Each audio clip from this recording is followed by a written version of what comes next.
Good afternoon. I'm Mark Allen with Gabriel.io, and I'm here today with Sandra Campos, the CEO of Project Verte. Good afternoon, Sandra. How you doing? Hi, thank you so much. It's so nice to meet you and speak with you today. Yeah, thank you for joining us today. And that's a nice background. Is that an actual background or is that a virtual background?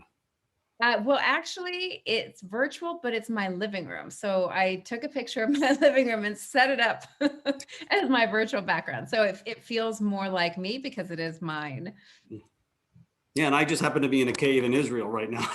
It's not a coincidence. No, that's obviously a background. So to start with, can you share a brief background of yourself and your work experience?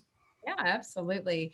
Well, I am a 30-year veteran of retail, and I have been leading retail businesses I've been the president and CEO of brands for the last 15 years. Started out in the world of retail, thought I was going to be a designer, decided I didn't want to be, but I always knew then I wanted to be a CEO. So at the time, looking at where the presidents and CEOs were coming from, they were coming out of the wholesale industry from a sales perspective. So as we all know, we sell every day, no matter what you do. You're selling yourself, your ideas, or anything. So it was an amazing way to kind of get integrated into an industry and understand all the particulars. And so as I kind of grew into my leadership roles, I had the opportunity to do a lot of different things and travel all over the country and work across different disciplines within fashion and retail, from buying to merchandising to sales, obviously, and other areas. And then I started being responsible. So for the last 15 years, as I've been leading businesses,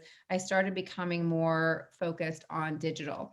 And what at the time, no one was talking about digital transformation, but really it was about how do we transform these very traditional legacy businesses and give them a digital footprint and a digital facing footprint, because they were never going to be digitally native. But it's like, how do we take these businesses that have been around and put them on the internet and put them on an internet in a way that you're going to have engagement with your consumer and understand who they are, and data analytics and all those things. So that really kind of started for me about 12 years ago. And it was actually because I had taken a break from corporate life and became an entrepreneur. A business partner and I started a brand management company for celebrities. And we started with Selena Gomez. She was our first celebrity that we built a brand for. She was 15 years old when we approached her. And I still say to this day how she really taught me a lot, because at the time when we started with her, it was 2009, and there was really only Facebook. There was no Instagram, Snapchat, or TikTok, or anything else. And it was about being authentic in communication, understanding your audience. And she did it better and still does it better than most people do. So, that was a great experience. For 6 years, we had a business with her. And as during those 6 years, there was a lot that started changing, obviously, from digital and e-commerce and more technology companies, and obviously social media platforms.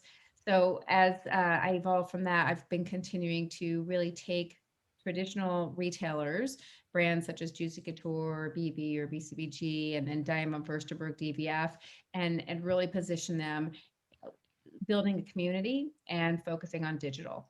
So that's where I have been. The Mm. last year, obviously, was a year for the record books from everyone, but unfortunately it impacted us in retail pretty significantly. And at DVF, we had to close our 68 stores. We had to furlough 75% of employees and change the business model. So in changing the business model, and I think if we all think back to April 2020, it felt like the world was ending, right? Hmm. And doom and gloom, and no one knew. And in fashion specifically, and in retail specifically, you could see companies were going bankrupt. There was so much chaos happening. So I decided to go into technology. So I am the CEO of Project Fair, as you mentioned, which is retail technology and supply chain solutions that are really focused on modernizing and innovating and disrupting what the back end of the business is doing in terms of your fulfillment, your shipping, your transportation management, your order management. Once a customer clicks that they want to purchase something, from that moment until the time it gets to their door, that's what we focus on, and that's what we service. So we help clients, brands, retailers of all sizes, all industries along that continuum. So we have an operating system and a platform that allows different applications within a tech stack that really focuses on supply chain to be able to have an integrated, unified view so that in one dashboard or one location, you can actually see where all your inventory is, all your sales come from, and make much more intelligent decisions. Wow. So you provide the not sexy part for the sexy part of the business. It's It's exactly operations, right. right? I say that kind of often and I say it in a joking way, but I never really thought supply chain was sexy, but it's very sexy right now. Yes.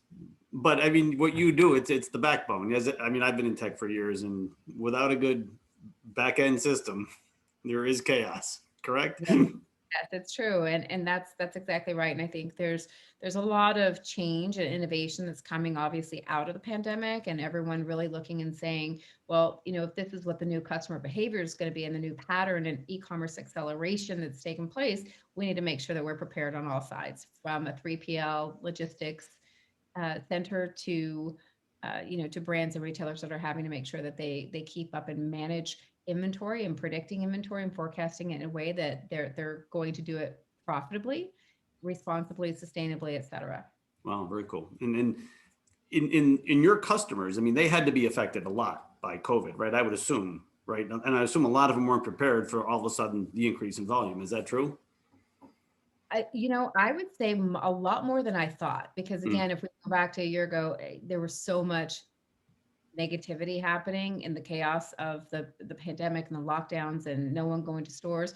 But the customers shifted pretty quickly. And I really give a lot of credit to brands, retailers, businesses, and general organizations that pivoted and went digitally very, very quickly. They went online, created content like what you're doing. It's mm, like as much content as you can create and where the audience is, you're able to consume it. So a lot more people, a lot more retailers, a lot more brands, a lot more businesses that certainly I've been involved in, know of, or work with now had have really changed and shifted as number one, in terms of what digital is as a priority, but also the business has increased, you know, high double digits. yeah, very true. And in your company in particular, I mean, we talked before, you're already distributed, but everybody went remote, which is slightly different. About a year, yeah, 15 months ago. So how did that affect your company? And were you at the company at the time? I was at DVF at the time, Yeah. so it affected us quite significantly. I remember March 12th saying, okay, we're going to come back in 2 weeks. And 2 weeks became another month. And then it was like we had no idea what was going to happen and when we were going to come back. So I had moved upstate. I left New York City and moved upstate to my farmhouse. I didn't even have a desk. I had nothing that could actually be construed as a desk. Mm. So it was just navigating through. I literally had my laptop on my knees for the first sessions that I was on for any kind of webinars, sitting there propping it up, trying to figure out like, how am I going to do this? And yeah, remote was a definite challenge for me, for our organization, for people who weren't used to it. How do you communicate? Zoom became the word of the day Mhm. for everyone. And, now I think fast forward, there's definitely been benefits. The company that I joined was already, as you mentioned, we have a team in Israel, we have a team in Atlanta, we have people spread out all over the country and in different responsibilities. And the reality is, like, you make it work. Are there things that could be better? Absolutely. And I think we kind of have to navigate through that. It's interesting. I go back to the city every week or so for meetings, and now it's becoming so much more alive again. And Mm. there's a lot of activity happening, and there's people going back, and it just feels like a lot of excitement. So it'll be interesting to see how quickly and what type of change and what type of hybrid models we have for workplace. Yeah. And is your company's office in the fashion district? No, we actually have our main office is in Atlanta, Okay. and more of a fulfillment center office, so it's outside the main city. In Mm. terms of our New York City offices, they're in Midtown, so it's not specifically fashion, because we're industry agnostic as a company now. And what we offer technology wise, you could be a grocery retailer, you can be apparel, footwear, accessories, anything in between. Interesting. So you joined this company as the CEO since Okay. COVID, and you have offices in various parts of the world. Have you actually been to those offices yet? I went to Atlanta for the first time in May. Oh, wow. So a whole year almost. Yeah. I know, and that was quite interesting. It was quite interesting to have town halls on Zoom and not meet people that report to you or you work with every day. And then all of a sudden you're like, oh, hi, nice to Mhm. meet you in person. So it was, it's been an interesting, but not bad. I wouldn't say it's bad. I think there's a lot of benefits to having people have access to remote, but I do think that the bad part has been we work that much longer and that much harder.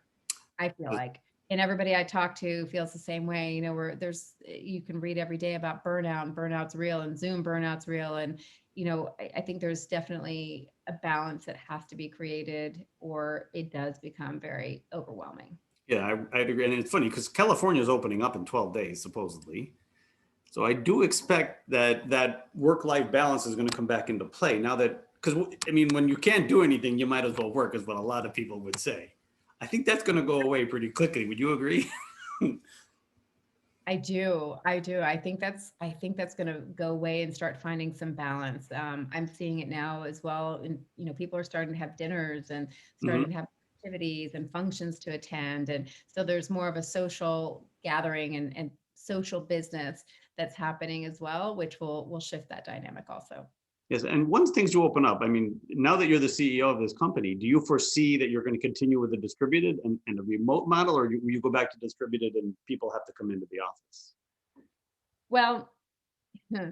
That's a bit of a question right now because one is the business that we have in Atlanta, we have a fulfillment center. So you actually So have to have people there they have, in the yes. fulfillment center. So it's hard for them not to physically be there.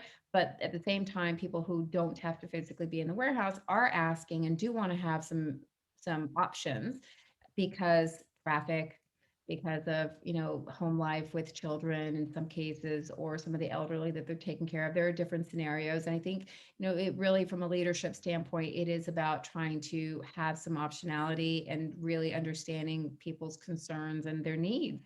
Mm. And, we have to be there as a community for our employees. We need to be there as a community to help build up their careers and help give them opportunities, but also to help understand what their needs are on a day-to-day basis. And if it works, then it's great. If it doesn't work, obviously you can make some changes. Yes, and what do you think about your customers? Because of, now that a lot of them have gone online, I mean, they still have fulfillment and all that stuff, but they've gone online. You see that they're gonna stay the same, or they're gonna go back to a more hybrid model?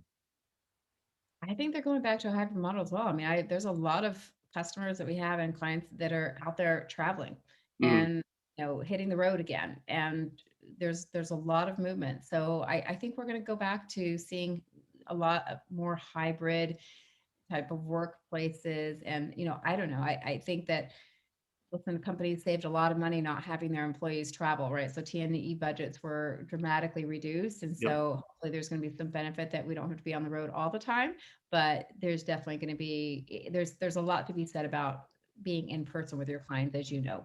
Yes, that's true. And do you have any plans to visit your center in Israel anytime soon?